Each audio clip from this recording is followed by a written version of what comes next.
ମୁଁ ଭାରତୀ ସାହୁ ଆଜି ଆପଣମାନଙ୍କ ସମ୍ମୁଖରେ ଆମର ଜୀବନ ଉଦ୍ଧାରକାରୀ ସଦ୍ଗ୍ରନ୍ଥ ଶ୍ରୀମଦ୍ ଭଗବତ୍ ଗୀତାର ଦ୍ୱିତୀୟ ଅଧ୍ୟାୟର 47 ନମ୍ବର ଶ୍ଲୋକଟିକୁ ବ୍ୟାଖ୍ୟା କରିବାକୁ ପ୍ରୟାସ କରୁଛି। ଶ୍ଲୋକଟି ହେଉଛି କର୍ମଣ୍ୟେ ବାଧିକାରସ୍ତେ ମା ଫଳେଷୁ କଦାଚନ ମା କର୍ମ ଫଳ ହେତୁର୍ଭୁ ମା ତେ ସଙ୍ଗସ୍ତ୍ୱ କର୍ମଣି। ଏହି ଶ୍ଲୋକଟିକୁ 4ଟି ଭାଗରେ ବିଭକ୍ତ କରାଯାଏ। କର୍ମଣ୍ୟେ ବାଧିକାରସ୍ତେ ମା ଫଳେଷୁ କଦାଚନ ମା କର୍ମ ଫଳ ହେତୁର୍ଭୁ ମା ତେ ସଙ୍ଗସ୍ତ୍ୱ କର୍ମଣି। ଆମେ ଗୋଟି ଗୋଟି କରି ତାର ଅର୍ଥ ବୁଝିବା। ପ୍ରଥମଟି କର୍ମଣ୍ୟେ ବାଧିକାରସ୍ତେ। ଭଗବାନ କୃଷ୍ଣ ଅର୍ଜୁନଙ୍କୁ କହୁଛନ୍ତି, ହେ ଅର୍ଜୁନ, ତମର କେବଳ କର୍ତ୍ତବ୍ୟ କର୍ମ କରିବାରେ ଅଧିକାର ଅଛି। ତମେ ଯେହେତୁ କ୍ଷତ୍ରିୟ, ତେଣୁ ତମର କର୍ତ୍ତବ୍ୟ କର୍ମ ହେଉଛି ଅନ୍ୟାୟ ବିରୁଦ୍ଧରେ ସ୍ୱର ଉତ୍ତୋଳନ କରିବା, ସମାଜରେ ଅନ୍ୟାୟ ଅତ୍ୟାଚାର ଓ ଅନ୍ୟମାନଙ୍କୁ ପୀଡ଼ା ଦେଉଥିବା ଅଧର୍ମୀମାନଙ୍କୁ ବିନାଶ କରିବା। ସେମାନଙ୍କୁ ବିନାଶ କଲେ ତମକୁ କେବେ ବି ପାପ ଲାଗିବନି। ପାପ ସେତେବେଳେ ଲାଗିବ ଯଦି ତମେ ତା ସହିତ ଆସକ୍ତ ହୋଇଯାଅ। ତାହା ହିଁ ହେବ ତମର ବନ୍ଧନର କାରଣ। ଅନାସକ୍ତ ହୋଇ ନିଷ୍କାମ ଭାବରେ ଯଦି ତମେ ତମର କର୍ତ୍ତବ୍ୟ କର୍ମ କରିବ, ତେବେ ମୁକ୍ତିର ଦ୍ୱାର ତୁମ ପାଇଁ ଉନ୍ମୁକ୍ତ ହେବ ଏବଂ ତମେ ସେହି ପରମପଦ ଅର୍ଥାତ୍ ମୋତେ ହିଁ ପ୍ରାପ୍ତ ହେବ। ବର୍ତ୍ତମାନ ଦ୍ୱିତୀୟ ପଦକୁ ବୁଝିବା। ମା ଫଳେଷୁ କଦାଚନ ଅର୍ଥାତ୍ ତମର କର୍ତ୍ତବ୍ୟ କର୍ମ କରିବାରେ ସିନା ଅଧିକାର ଅଛି, ହେଲେ ଫଳରେ ମୋଟେ ଅଧିକାର ନାହିଁ। କିନ୍ତୁ ଯେଉଁଥିରେ ତମର ଅଧିକାର ନାହିଁ ତମେ ସେ କଥା ବେଶୀ ଭାବୁଛ। ଯୁଦ୍ଧରେ ଆତ୍ମୀୟ ସ୍ୱଜନମାନଙ୍କୁ ବଦ୍ଧ କରି ପାପର ଭାଗିଦାର ହେବ ବୋଲି ଶୋକ କରୁଛ।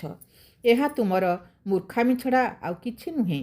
ଏହା କେବଳ ମୁଁ କହୁନି, ସଂସାରରେ ଏହାର ଅନେକ ଦୃଷ୍ଟାନ୍ତ, ଅନେକ ଉଦାହରଣ ଅଛି। ଦେଖିବା, ପିଲାଟେ ପରୀକ୍ଷା ଖାତାରେ ଲେଖିଲା ବେଳେ ତାର ମୂଲ୍ୟାୟନ କରି ଫଳାଫଳ ଦେବାର ଦାୟିତ୍ୱ ଅନ୍ୟ ଜଣଙ୍କ ଉପରେ ନ୍ୟସ୍ତ ଥାଏ। କୃଷକଟେ ଜମିରେ ବିହନ ବୁଣିଲା ବେଳେ ଯେପରି ଫସଲ ହେବା ନ ହେବାର ଦାୟିତ୍ୱ ଅନ୍ୟ ଉପରେ ନ୍ୟସ୍ତ, ଠିକ୍ ସେହିପରି ତମ କର୍ମର ଫଳ ଦେବାର ଅଧିକାରୀ ବି ଅନ୍ୟ କେହି। ତେଣୁ ତମେ ବିଷାଦରୁ ମୁକ୍ତ ହୁଅ ଓ ଯୁଦ୍ଧ କର। ବର୍ତ୍ତମାନ ତୃତୀୟ ପଦକୁ ଯିବା। ମା କର୍ମ ଫଳ ହେତୁର୍ଭୁ। ଭଗବାନ କହୁଛନ୍ତି, ହେ ଅର୍ଜୁନ, ପୂର୍ବ 2ଟି ପଦରେ ତୁମେ ଜାଣିଲ ତମର କେବଳ କର୍ତ୍ତବ୍ୟ କର୍ମ କରିବାରେ ଅଧିକାର ଅଛି, ଫଳରେ ନୁହେଁ। ଏବେ ଭଗବାନ କହୁଛନ୍ତି, ଯଦି ଫଳରେ ତୁମର ଅଧିକାର ନାହିଁ, ତେବେ ସେ କର୍ମଫଳର ତମେ ହେତୁ ବା କାରଣ ହୁଅ ନାହିଁ। ସେପରି କଲେ ତମେ କର୍ମବନ୍ଧନରେ ପଡ଼ିବ, ଯାହାକୁ ଭୋଗ କରିବା ପାଇଁ ତମେ ଜନ୍ମ ମୃତ୍ୟୁର ଚକ୍ରରେ ଘାଣ୍ଟି ହେବ। ବର୍ତ୍ତମାନ ଆମେ ଚତୁର୍ଥ ପଦକୁ ବୁଝିବା। ଚତୁର୍ଥ ପଦକୁ ବୁଝାଇବାକୁ ଯାଇ ଭଗବାନ କହୁଛନ୍ତି, ତମେ ଯଦି ଭାବୁଥିବ କର୍ମଫଳରେ ତ ମୋର ଅଧିକାର ନାହିଁ, ତେବେ ମୁଁ କର୍ମ କାହିଁକି କରିବି? ମା ତେ ସଙ୍ଗସ୍ତ୍ୱ କର୍ମଣି। ଏ ଭାବନା ବି ଠିକ୍ ନୁହେଁ। ମଣିଷ ହେଉଛି କର୍ମଜୋନି। ନୂତନ କର୍ମ କରି ପୁରୁଷାର୍ଥ ଅର୍ଜନ କରିବାର ଅଧିକାର କେବଳ ମଣିଷକୁ ହିଁ ଦିଆଯାଇଛି, ଆଉ କାହାକୁ ନୁହେଁ। କୀଟ ପତଙ୍ଗ ପଶୁପକ୍ଷୀଠାରୁ ଆରମ୍ଭ କରି ଦେବତାମାନଙ୍କ ପର୍ଯ୍ୟନ୍ତ ଆଉ ସମସ୍ତେ ହେଉଛନ୍ତି ଭୋଗଜୋନି। ନିଜ ନିଜର ପ୍ରାରବ୍ଧ ଅନୁସାରେ ଅନୁକୂଳ କିମ୍ବା ପ୍ରତିକୂଳ ପରିସ୍ଥିତି ଭୋଗ କରି ସେମାନେ ସଂସାରରୁ ବିଦାୟ ନିଅନ୍ତି। ଅବଶ୍ୟ ଦେବତାମାନେ ଚାହିଁଲେ ନୂତନ କର୍ମ କରିପାରିବେ, କିନ୍ତୁ ସେମାନେ ସୁଖ ଭୋଗ କରିବାରେ ଏତେ ଲିପ୍ତ ହୋଇ ରହନ୍ତି ଯେ ନୂତନ କର୍ମ କରିବାକୁ ଆଗ୍ରହ କରନ୍ତିନି। କେବଳ ମଣିଷ ହିଁ ଏକମାତ୍ର ଜୀବ ଯେ କି ନୂତନ କର୍ମ କରି ତାର ପୁରୁଷାର୍ଥ ଅର୍ଜନ କରିପାରିବ। ତେଣୁ ତମେ କର୍ମ ନ କରିବା ପାଇଁ ବି କେବେ ଚିନ୍ତା କରିବ ନାହିଁ। ମୋଟାମୋଟି ଭାବେ ଏହି ଶ୍ଲୋକରେ ଭଗବାନ କହୁଛନ୍ତି, ହେ ଅର୍ଜୁନ, ତମେ ଫଳ ପ୍ରତି ଆସକ୍ତ ନ ରଖି ଏମିତି ଭାବରେ କର୍ତ୍ତବ୍ୟ କର୍ମ କର, ଯାହାଦ୍ୱାରା ସଂସାର ବନ୍ଧନରୁ ମୁକ୍ତ ହୋଇପାରିବ। ଏଇଠି ଆମକୁ ଅର୍ଥାତ୍ କଳିଯୁଗର ପଥଭ୍ରଷ୍ଟ ମାନବ ସମାଜକୁ ବୁଝିବାକୁ ହେବ ଯେ ଭଗବାନ କ'ଣ ଏକଥା କେବଳ ଅର୍ଜୁନକୁ କହିଲେ? ଏହା କ'ଣ ଆମମାନଙ୍କ ପାଇଁ ପ୍ରଯୁଜ୍ୟ ନୁହେଁ? ପ୍ରକୃତରେ ଆମେ ସମସ୍ତେ ହେଉଛେ ଜଣେ ଜଣେ ଅର୍ଜୁନ।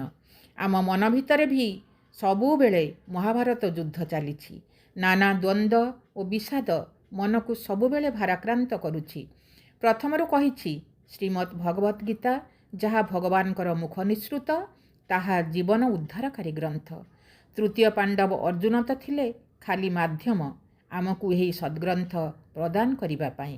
ଆସନ୍ତୁ ସମସ୍ତେ ଏହାକୁ ଠିକ୍ ମାର୍ଗରେ ଅଧ୍ୟୟନ କରିବା ଓ ଏହାର ତତ୍ତ୍ୱକୁ ବୁଝି ନିଜର ଅଜ୍ଞାନତାକୁ ଦୂରୀଭୂତ କରିବା। ତତ୍ତ୍ୱ ବୁଝିଲେ ତୁଟେ ଭ୍ରାନ୍ତି, ଭବ ସାଗରୁ ତରି ଯାନ୍ତି।